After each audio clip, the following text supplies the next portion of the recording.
Hello again, this is Lillian Bell from Lillian Bell Books, and I'm about to read you Book 4, Where the Humans Live. It was a beautiful summer day, and the three friends, Joey, Paws and Blossom, were playing in the tall grass. Blossom was clinging to a wild flower, watching Joey and Paws play hide and seek. They were having such fun. Joey ambled towards her and said, "Blossom, can you show us where the humans live?" "What do you mean, Joey?" she said in horror.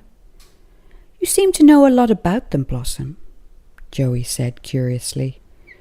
"Well, maybe," said Blossom, feeling a little guilty. Perhaps her secret was out. She looked at Joey from the corner of her eye. She knew Joey was a watcher. Most koalas are. They sit high in the tree canopy and watch the goings-on below. Perhaps Joey had seen her scamper off in the night past the fence line. At night, Blossom would visit the humans. One special human, a little girl, who would leave her fruit on the fence post and watch Blossom eat it from her window. It was one thing her going to visit the humans, but Joey and Paws coming along was another. She thought about it for a minute and said, "All right. It will have to be at night. We could be seen in the day. Meet me here at sunset tomorrow, and I will show you where the humans live. But you have to do what I say," she said wearily. Blossom scampered off, leaving Joey and Paws behind. "This is exciting. See you tomorrow at sunset," Paws said while bouncing off. Joey was getting a little concerned now. He knew that Paws was always up for an adventure. Paws could move like lightning if needed, disappearing into the grass and blending into the background. Even Blossom could move fast, scampering away from view, and because she was so small, she was hard to spot. While Joey could move fast, he couldn't move like his friends. He moved clumsily and looked a little awkward, and if there weren't any trees, how could he get away? Gullah and Koala's words were ringing in his ears now. They had warned him about the humans. "You must stay away from them," they had said. But Joey was curious. He wanted to find out for himself. He knew that soon they would have to move deeper into the forest, far from the noises of this place the humans called home. It was close to sunset the following day, and the sun was sinking behind the mountain ranges. It soon will be dark. "Where is Blossom?" thought Joey. Paws was standing next to him, looking intently at the trees where Blossom lived. The landscape was soon drenched in gold. Darkness will soon be upon them. Without warning, Blossom appeared. "Are you ready?" "You can change your mind," she said. "No, we are ready to go. Aren't we, Joey?" said Paws excitedly. They followed Blossom. She was quick and agile for such a delicate creature. Soon they were near the edge of the wetlands. The sun's rays had almost disappeared. Before they knew it, they were at the fence line. Joey could feel butterflies in his stomach. Why had he asked to see the humans? It was too late for him to turn back. What would Paws and Blossom think? Blossom sat on the fence post and said, "Now we have to wait." "Wait? Wait? Why?" said Paws impatiently. "Remember, you follow my instructions," said Blossom angrily.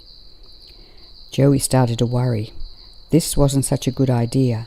Paws was impatient. He didn't like waiting around for anyone. "We wait until it's dark and the moon is up, and my fruit is on the fence post. Only then do we move," said Blossom with great authority.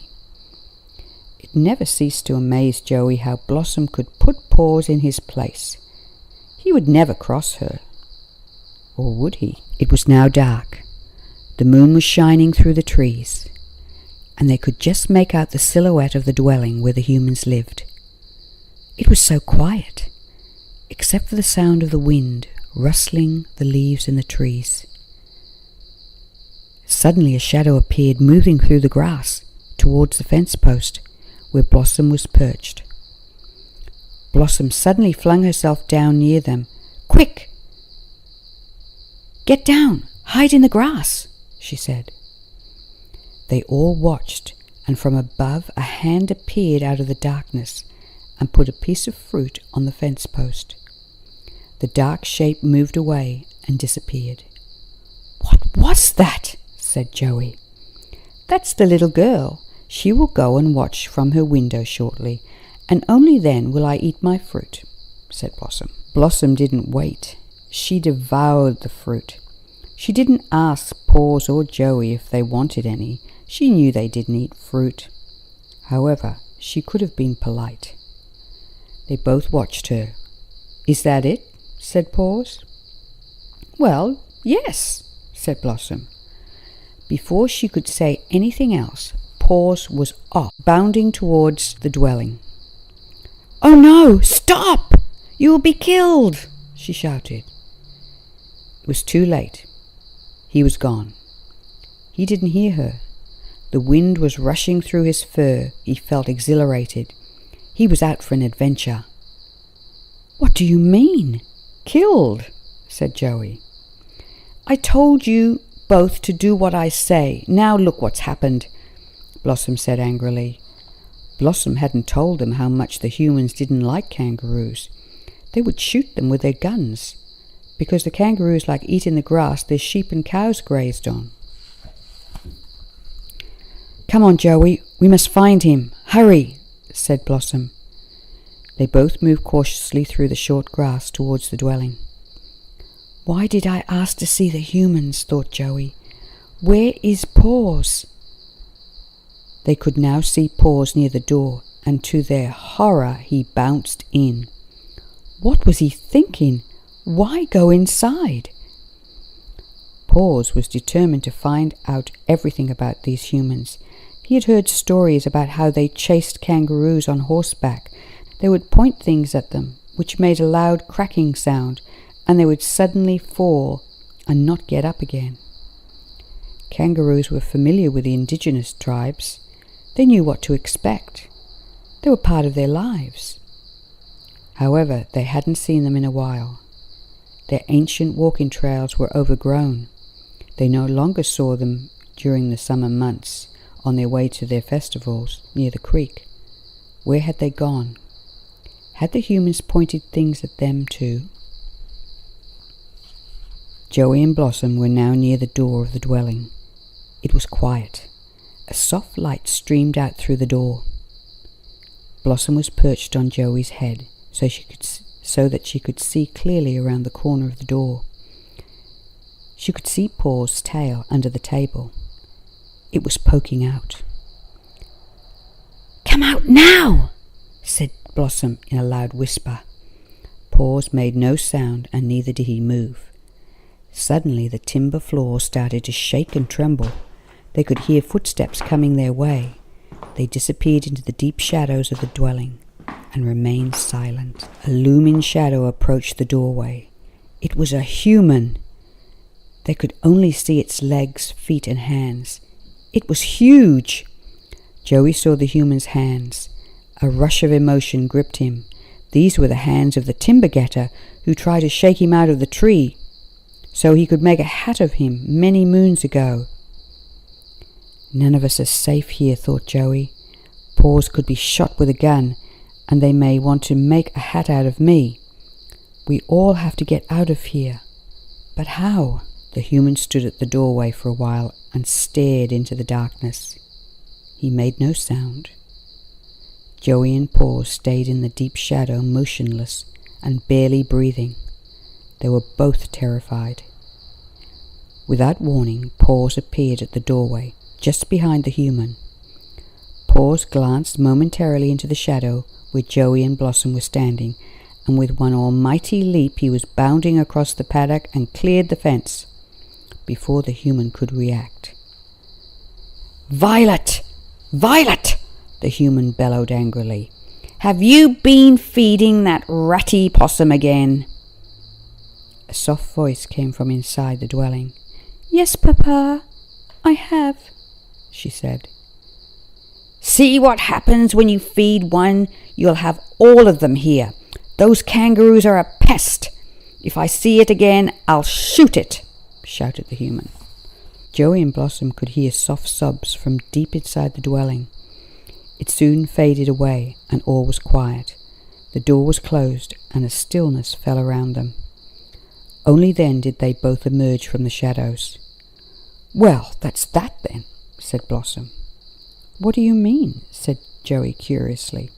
"No more fruit for me, and I'm not a ratty possum," she said, a little irritated. "Fruit? Is that all you got out of what just happened?" said Joey in shock. "None of this would have happened if Paws hadn't taken off on his own. I told him to follow my lead," she said. They soon came to the fence line. Paws was waiting for them, looking a little sheepish.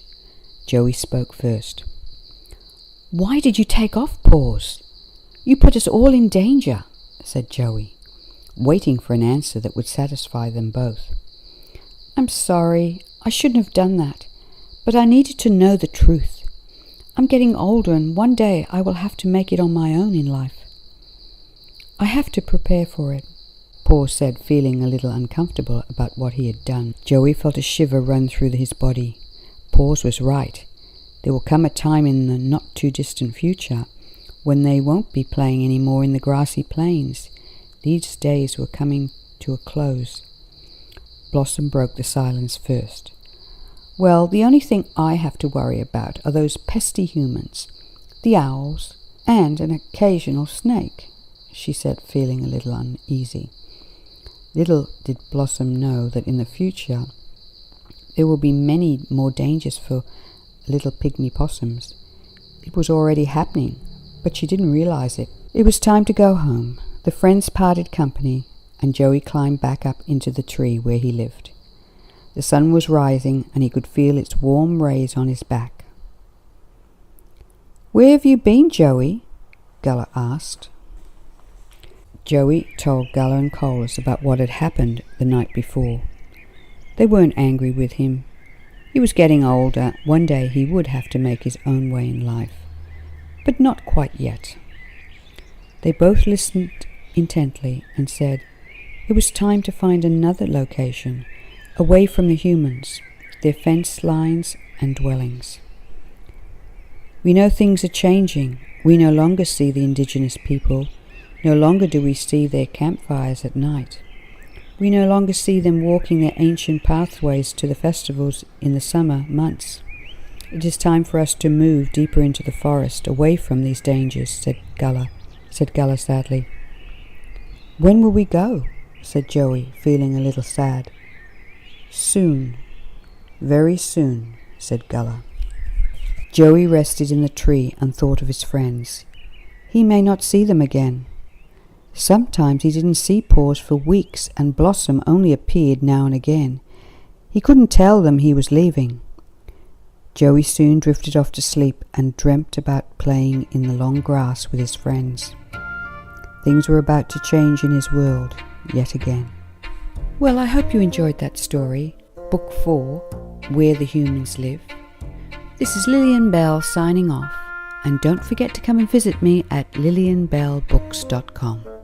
Bye for now.